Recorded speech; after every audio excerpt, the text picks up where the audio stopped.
Hello learners, this is Afia Khan. I welcome you all to the very first session of Python training. In this session, I'm going to introduce you to Python and walk you through some slides. I'm going to brief you about Python. So let's get started with the agenda of this session. So in this session, we are going to see what is Python.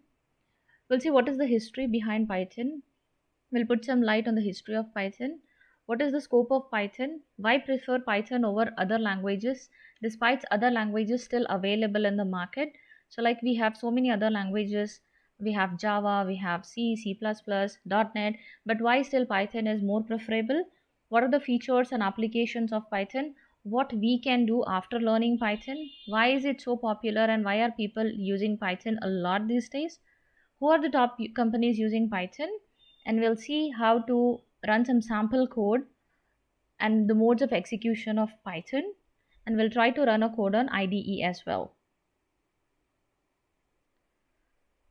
So let's get started with what is Python. So Python is an interpreted object oriented high level programming language. So what is interpreted here? Basically, programming languages are either compiled or interpreted. Compiler and interpreter does the same thing. It's going to convert the instructions to machine level language so that the machine can understand. Now, what is the use of interpreter here? Interpreter is going to convert the instructions line by line, whereas compiler is going to do it in once at all, in one shot or in one go. Now, what is the advantage of using interpreter over compiler? The advantage of using interpreter over compiler is that using interpreter, it's easy to locate and debug the errors, whereas in compiler, it's difficult. Another important point here is that let's take an example of two people talking to each other. One of them only knows English and the other only knows French. Now, how do you think they can communicate with each other?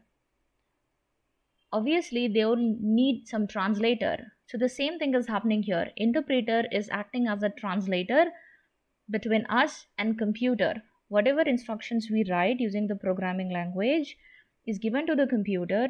Computer understands only low level or binary language, so interpreter is going to convert our instructions into the machine level language so that the machine can understand. Machine will process the output, and again we need to get back the results. Again, what interpreter is going to do here is interpreter is going to convert or translate that piece of output into human understandable form so that we can understand. So this is how interpreter works. Now, what exactly is object oriented? So when we say Python is object oriented, it means it supports all the concepts of object oriented programming, like creation of classes, creation of objects. It supports all the four principles of OOPS, like we have encapsulation, inheritance, polymorphism, abstraction, method overriding, operator overloading, and so on. And Python is high level programming language. So what is high level here? High level programming language. So whatever instructions we write using programming syntax, we actually use English as the language. So high level language is human understandable language. So understandable language here is English. Okay. And why only English? Because English is universally accepted language. We cannot use any other language like French, Spanish, German, or any regional language. Because English is universally accepted language, we say high level programming language is a human understandable language, close or similar to English language. Next point is it has high level built data structures with dynamic typing and dynamic binding. So data structures here are classified into two types: primitive data structures and non-primitive data structures. Now what comes under primitive data structures is we have integers, we have floating point, we have boolean, and what comes under non-primitive data structures is we have arrays, we have strings, graphs, trees, all of this. So in addition to this, Python is having high level built-in data structures known as sequences or collections. Now what comes under sequences or collections is we have strings, lists, tuples, sets, dictionaries. Now we also have dynamic typing in Python. So what is dynamic typing? In other programming languages, when we declare a variable, we explicitly write the data type of a variable. For example, in C, C++ and Java, if I have to declare a variable, let's say there is a variable A, I want to store a value 100 into it. So how do I write in other programming languages? I write int A is equal to 100. So I'm explicitly specifying the data type of a variable, but whereas in Python, we need not do that. We just write A is equal to 100. If you write int a is equal to 100 in Python, it gives you an invalid syntax error because Python doesn't require to know what the data type is before runtime. The data type of a variable can be known at runtime using the type function. This is known as dynamic typing. Now, what is dynamic binding? The memory allocation of variable takes place at runtime. This is known as dynamic binding. Next important point is it has simple and easy to learn syntax. Yeah, it's very true that Python has got very simple and very easy to learn syntax because in Python, um, here in Python, we do not use semicolons like we use in other programming languages. So in other programming languages, each and every instruction except for decision making statements, control flow structures, we make use of semicolon. So if you miss any semicolon, we end up with a syntax error. But here in Python, we nowhere use semicolon, so it is less prone to syntax error. Another important difference is that in other programming languages, in order to recognize a block of code, we make use of flower brackets. And in Python, in order to recognize a block of code, we make use of a concept called indentation that is going to leave 4 spaces to the left hand side.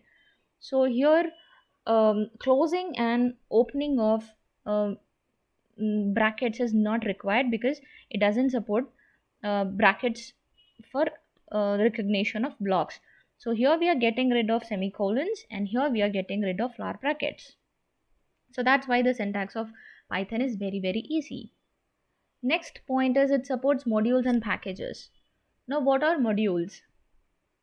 So modules here can be user defined and built in. So whenever you write any Python code, you can use any editor like Notepad, Notepad++, Atom Text Editor, VS Code, Sublime Text, PyCharm, any of the text editor. You write code, Python code, and you save it with .py extension. That becomes your Python module. That is known as user defined Python module. And if you talk about built-in modules, we have so many built-in modules in Python, like we have NumPy, Pandas, we have Matplotlib, Seaborn, Math module, regular expression module, threading module, datetime module, random module. There are so many. So built-in modules are already predefined. They contain a lot of functions that could be imported and used in our code. Now, what are packages? Packages are nothing but group of one or more modules. Package will have an additional file known as init. That will be an empty file wherein you can write any of your initialization code. Next is Python is programming as well as scripting language. So we first need to understand here what is a program and what is a script. So program here is an executable piece of software that runs on a computer. And what is a script or a scripting language? Scripting language is also a programming language. Scripting language is used to automate the execution of tasks, or you can say script is also used to control another software application. Best example is JavaScript that runs inside the browser. So Python is hence a programming as well as scripting language.